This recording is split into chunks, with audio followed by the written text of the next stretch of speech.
The Jewish Story Podcast. Meaning in Search of Woman and Man. The students of Viktor Frankl, who was a Holocaust survivor, psychiatrist, founder of logotherapy, and author of the world-famous book Man in Search of Meaning, the students once said to him, "The meaning of your life is to help others find the meaning of theirs." But what does meaning mean? According to the Oxford Dictionary, meaning means what is meant or intended, which doesn't help us very much. However, if we change language for a moment to Hebrew, we get a very different picture. The word for meaning is mashma'ut. Like all Hebrew words, it has a root, the three letters in the middle of the word, which expresses its essence. The root of mashma'ut is shma, which means hear or listen. So we begin to understand that meaning is first of all about listening. But listening to what or to who? And there's another word with the same root, mishma'at, which means discipline and devotion to. But devotion to what? David Patterson, in his book Emil Fackenheim, A Jewish Philosopher's Response to the Holocaust, writes, "To have a sense of meaning is to have a sense of mission and direction, a horizon that we have yet to reach, a task that we have yet to accomplish. That sense of mission is first heard and then acted upon."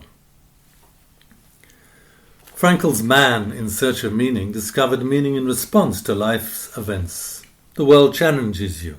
You can choose how to respond.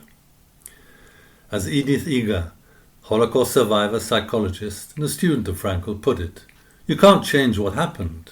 You can't change what you did or what was done to you. But you can choose how to live now." Summing up, she states that life is about discovering that it's not what happens that matters, it's what you do with it. A Jewish approach would say that that is only one side of the story.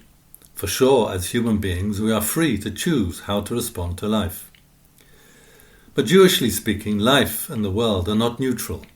They're not just functions of chance and contingency, arbitrariness and randomness. The world speaks to us because God speaks to us through natural and human events. It does matter what happens because within that what happens is a unique message for us from above. What this means is that there is meaning found in events waiting to be discovered. It is the yet to be searching for us. What does this meaning look like, feel like, hear like? How do we recognize it when it comes looking for us? The best way to try to answer these questions is to delve into the events themselves by telling their story. In this podcast, we will tell 4 very different stories about events and their meaning. Story number 1. A group of 50 young Jews in Russia who were studying in a yeshiva, a Torah study institute, received mobilization orders for the Russian army. They all knew that there was no way to stay Jewish in the army and slim chances of getting out alive. The only possible way to avoid mobilization was to bribe some officials. But who had enough money to do this? Out of the 50, there were 2 boys who had wealthy families. They all knew that they had very little time before they would be taken away. So the 2 wealthy families quickly managed to raise enough money to get all 50 released from army service. However, when they received the list of those exempted from military service, they discovered that there were only 48 names on the list. The 2 missing names were those of the boys from the wealthy families. The rabbi who told the story was one of those 2 boys. He knew immediately he had to leave town, for within a few hours they would be coming to get him. He put the few belongings he had into a small bag and left without even saying goodbye to his family. He said it was the blackest day in his life. Many months later, he succeeded in arriving in the land of Israel, then a British mandate. After the war, he found out that his entire family had been murdered in the Holocaust. The rabbi discovered that the real meaning of what was then the blackest day in his life, having to summarily leave his family, meant that he survived the war and Holocaust and made it to the land of Israel where the yet-to-be could manifest. He could carry on the family tree. That meaning was unique, personal and specific. On that black day he had to make a choice whether to stay or go. He had been chosen beforehand not to appear on the list. That was his destiny. Only after the event could he see that what was then black turned out to be white. Story number 2.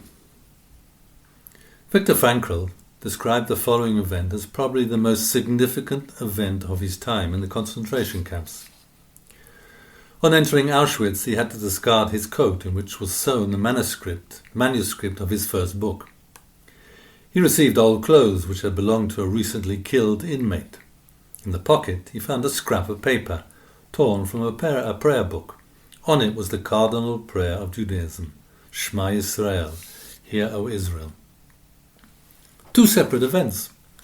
The first event involved losing the manuscript of his first book, which he experienced as a great loss, like the loss of a spiritual child.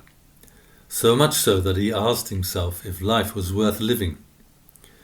The second event involved finding something new, a piece of crumpled up paper with the Shema prayer written on it, in the pocket of his new rags. Frankl wrote, "How else could I interpret this coincidence, in inverted commas, other than as a challenge to me to live what I had written?" And what had Frankl written about? About finding meaning in life, which according to him was the most basic motivation of human beings. So the world, so to speak, was saying to him, "You claim that the search for meaning underlies our very being in the world? Fine. Go practice what you preach in Auschwitz. Go find meaning in Auschwitz." And he did. He could just as easily have thrown the piece of paper away and got caught up in his feelings of loss and life's worthlessness.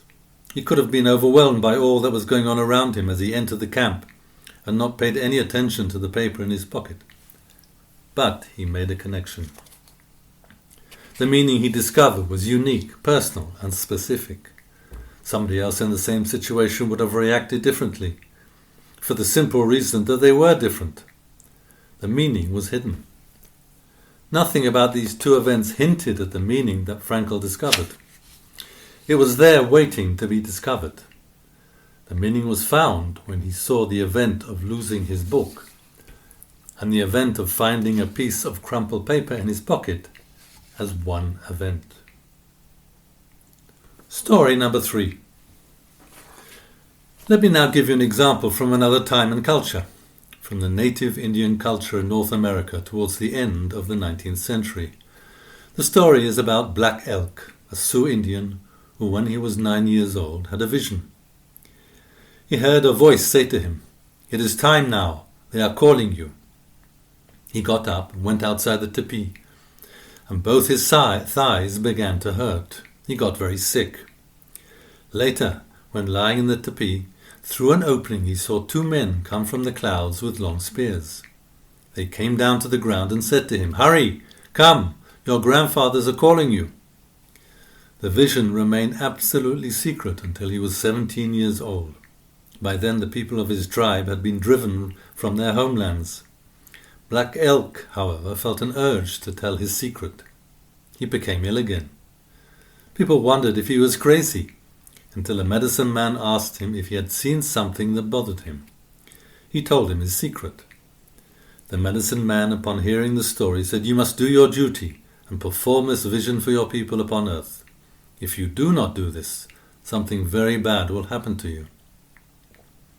He indeed fulfilled his duty, instituting a new dance, the horse dance, and became a medicine man. He allowed himself the authority to claim his calling. Through the tragedy of his people, the meaning of the vision sustained him. How could a 9-year-old boy make connections between such events? It was only 8 years later that Black Elk began to understand that there was a connection between his vision and his serious physical condition. He required the aid of a medicine man to help him understand that he was being called to fulfill a mission, a message which clearly obligated him. If he didn't listen to the message, there was a clear danger. He would die. Of course, not every message has hidden within it a death threat. The above stories are well known, but what about you and me? Where and how does meaning, the yet to be, find us? Let me tell you a story that happened to me 27 years ago, when meaning found me in a very surprising manner. My wife and I had returned to Brighton, England, where we grew up. We swapped houses with a family in Brighton. One of the key events planned was a day trip to see an old school friend of mine. We had been good friends when we were young, but we had not seen each other for many years, so I was very much looking forward to the reunion. Come morning of the trip, I went outside to check the car and discovered that the car's windshield had been stolen in the night. A few telephone calls later, I understood that there was no way to replace it that day, so the trip was off, and I was very disappointed. Instead of the trip, we went for a walk around town. While walking around, we passed by a New Age shop that offered aura photography. We knew little about auras, a field of energy made up of colours surrounding every person. So we had our auras photographed, and after which our photographs were analysed by an aura expert. She explained to me the significance of my colours, but after only a moment, I was lost in an altogether different experience. In a flash, I saw my life spread out before me. It was divided into 3 equal stages. The first stage was devoted to the body, the second stage to the psyche, and the third stage to the soul. This experience was like none other in my life. I experienced it as some sort of revelation. I was approaching then the third stage, but I had no idea at all what a spiritual stage could feel or look like. That I was to begin to discover in time.